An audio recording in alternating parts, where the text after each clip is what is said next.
जरा कल्पना कीजिए कि आप कल सुबह सोकर उठें और पता चले दुनिया 1 लाख साल पहले पीछे चली गई है। तापमान 0 डिग्री सेल्सियस से भी नीचे गिर गया है।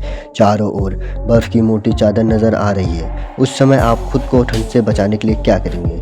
याद रखिए कि हम 1 लाख साल पहले की बात कर रहे हैं, जब धरती पे ना तो इलेक्ट्रिसिटी थी और ना ही हीटर हुआ करते थे। आपके पास खाने पीने का भी कोई सामान नहीं बचा होगा, तो किसी जगह छिपकर भी खुद को ज़्यादा समय तक जिंदा रखना आसान नहीं होगा। ऐसी परिस्थिति में आप क्या करेंगे? ये मैं सवाल इसलिए कर रहा हूँ क्योंकि हमारे पूर्वजों ने कई बार इस तरह के कठोर वातावरण का सामना किया है, लेकिन आज के समय इंसान अपनी बेसिक सर्वाइवल स्किल्स को भूल चुका है। थोड़ी भी ठंड भी उससे सहन नहीं होती है। घर से लेकर गाड़ी और ऑफिस तक सब जगह गर्मियों में एसी चाहिए। मॉडर्न टेक्नोलॉजी के कारण हमारी सब सर्वाइवल स्किल ख़त्म होती जा रही है।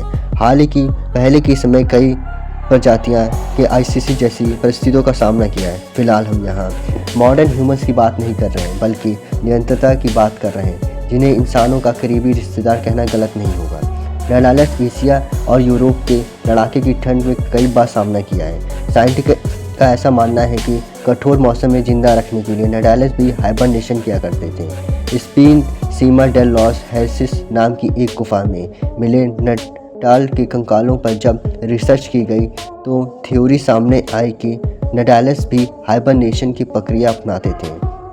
उन प्राचीन हड्डियों में कुछ ऐसे क्रैक्स और निशान पाए गए जो आज के समय हाइबरनेशन करने वाले जानवरों की हड्डियों से मेल खाते हैं।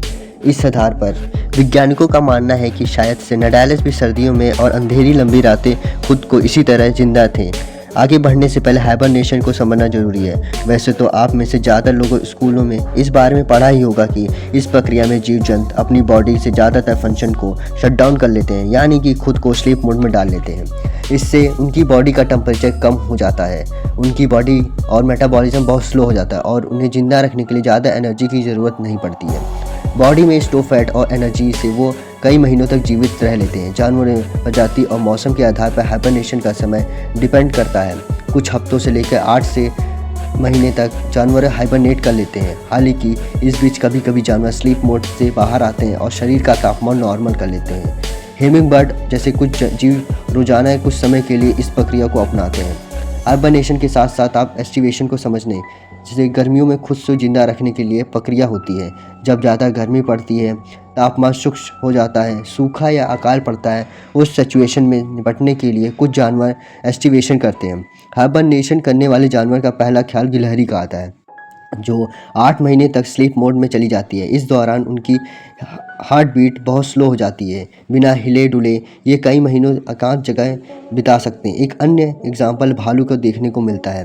हाइबरनेशन करने वाला ये सबसे बड़ा प्राणी जो 5 से 6 महीने तक अपनी गुफा में रह सकते हैं। हालांकि भालू शरीर का तापमान हाइबरनेशन पीरियड के अन्य प्राणियों से मुकाबले अधिक है। इनके बड़े साइज के कारण प्राइमेट्स से हाइबरनेशन करना नामुमकिन माना जाता है। प्राइमेट का दिमाग बड़ा होता है, जिन्हें हर टाइम ज़्यादा एनर्जी की ज़रूरत होती है। इंसानों और प्राइमेट्स में मेटाबॉलिज्म रेट भी हाई रहता है।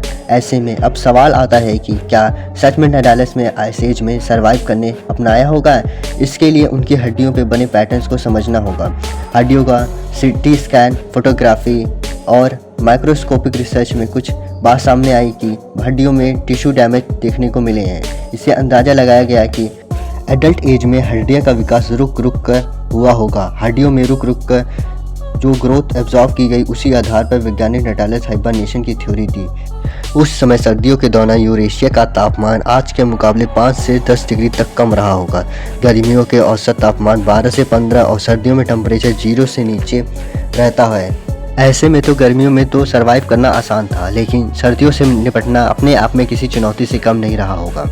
बर्फीले मौसम में जंगलों के बीच तूफानी और ठंडी हवाओं के बचने के लिए नडालस बेशक गुफाओं में छिप जाते होंगे। दिन तो फिर भी कट जाए, लेकिन रात में घोर अंधेरे से सन्नाटे के बीच जीवन काटना इतना आसान नहीं होगा। नडालस का पूरा परिवार एक ग्रुप बनाकर बैठा हुआ होगा और शायद उसी गुफा में एक भालू भी गहरी नींद में सोया होगा। नडालस को लगा होगा कि भालू मर हुआ है, लेकिन वो हाइबरनेशन पीरियड में था। फिर ऐसा भी हो सकता है कि भालुओं को देखकर नडालस भी सोकर समय व्यतीत करना युक्ति सोची होगी। उन्होंने अपनी भी एक्टिविटी कम कर दी होगी। नडालस काफ़ी समझदार हुआ करते थे। उनका ब्रेन मॉडर्न ह्यूमंस इतना बड़ा हुआ करता था, लेकिन उनके द्वारा हाइबरनेशन की प्रक्रिया अपनाने की बात पर यकीन थोड़ा मुश्किल है। दोस्तों, नडालस में जो प्राचीन हड्डियां मिली उनके आधार पर हाइबरनेशन की थ्योरी बहुत बड़बोली नज़र आती है और कई वैज्ञानिकों उनके विरोध अपने तर्क देते हैं। उनका कहना है कि हड्डियों पर क्रैक के पैटर्न को पोषण, खाने की कमी या फिर बीमारी के कारण भी हो सकते हैं। जब खाना ही नहीं मिला होगा तो शरीर में एनर्जी की तो ज़रूरी हुई होगी, इससे हड्डियों का न्यूट्रिशन नहीं मिल पाए होंगे। नडालस का दिमाग भी काम करने के लिए अच्छी खासी एनर्जी और ऑक्सीजन चाहिए होगा। हाइबरनेशन में मेटाबॉलिज्म रेट भी धीमा हो सकता है, लेकिन ब्रेन और नर्वस सिस्टम के डेड होने का खतरा भी पैदा हो सकता है, क्योंकि इन्हें नियंत्रण, कैलोरी और गर्मी की ज़रूरत होती है।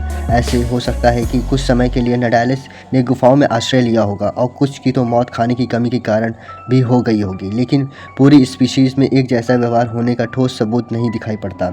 ऐसे में अंत में एक नया सवाल हो जाता है कि फिर नडालस ने आइस एज का सामना कैसे किया होगा। दोस्तों, इसके लिए उन्होंने कई तरीके अपनाए होंगे। जैसा कि मैंने आपको पहले ही बताया, नडालस समझदार प्राणी थे, तो उन्होंने कपड़े पहनने के लिए शुरुआत की होगी। ये कपड़े आज के समय की तरह नहीं होंगे, बल्कि जानवरों की खाल को अपने शरीर पर निपटाने उन्होंने शुरू किया होगा। नडालस पत्थर या नुकीले हथियारों का इस्तेमाल करना जानते थे, इसे उन्होंने लायक काम चलाऊ बनाया, पोशाक बना ली होगी। भालू और बाइसन जैसे जानवरों को खाल से उन्हें काफ़ी मदद मिली होगी। कुछ खाल को शायद बिस्तर की तरह उन्होंने इस्तेमाल किया होगा। आइस एज में खुद को जिंदा रखने के लिए नडालस को आग लगाई होगी। फ्रांस के कुछ पुरानी चित्रकारों और पता चला कि शायद नडालस आग जलाने की टेक्निक जानते थे। पत्थरों की मदद से वो कई आग जलाते होंगे। हालांकि कुछ रिसर्च में ऐसा मानना है कि पहले की लगी हुई आग का इस्तेमाल उन्होंने किया होगा और उस आग को बचाने के रखना। इसके लिए अलावा गुफाओं में नेचुरल रूप से इंसुलेशन रहता है, जिससे अनेक ठंड से बचने की मदद मिलती है। नडालस की स्किन आज के ह्यूमन्स के मुकाबले कठोर और सख्त हुआ करती थी। आइस एज के दौरान सबसे बड़ी दिक्कत भोजन रही होगी। फ्रांस की प्राचीन गुफाओं में बनी नस्किशाओं और आर्कियोलॉजिकल डिपार्टमेंट ने बताया कि प्राचीन समय नडालस बारहसिंगा और हिरण जैसे जानवरों को मारकर स्टोर कर लेते थे। सर्दियों के कारण बॉडी जल्दी ख़राब नहीं होती थी। नियन टाटा न्यूट्रन ग्रुप बनाकर रहते थे। वैज्ञानिकों ने उन्हें भी सोशल एनिमल का दर्जा दिया। एक दूसरे से जुड़े रहना उन्हें पसंद रहता था। सभी को साथ लेकर मिलकर औजार बनाना सीखे। उन औजारों को चमड़े कपड़े बनाए और साथ मिलकर ही जानवरों का शिकार किया। दोस्तों, इन सब बातों से पता चलता है कि नडालस कोई मूर्ख प्राणी नहीं रहे होंगे, जिन्होंने सिर्फ एक ही स्थान पर जंगलों में या गुफा में रहकर अपना जीवन व्यतीत किया होगा, बल्कि उन्हें दुनिया का एक्सप्लोर किया और अपनी ज़रूरत के अनुसार आविष्कार करने के लिए सीखे। भले ही उन्हें हाइबरनेट ना किया हो, लेकिन ठंड से बचने के लिए कई अलग अलग तरीक़ों का इस्तेमाल किया होगा। शायद से नडालस ने डीएनए की भी सीख इंसानों में भी आ गई होगी। इंसानों के लिए इतिहास में कई मौके पर सर्दी, तूफान जैसे कठोर वातावरण का सामना किया होगा। इससे उन सभी लोगों को शुक्रगुजार होना चाहिए जिन्होंने हर कठिन परिस्थितियों का सामना हमारी प्रजाति को जिंदा रखा। उम्मीद है कि आपको आज की वीडियो पसंद आई होगी। अगर हाँ तो लाइक एंड शेयर करना ना भूलें और ऐसे ही इंटरेस्टिंग हिस्ट्री रिलेटेड टॉपिक चाहिए तो उसके लिए कमेंट सेक्शन में ज़रूर लिखें। तब तक के लिए नमस्कार।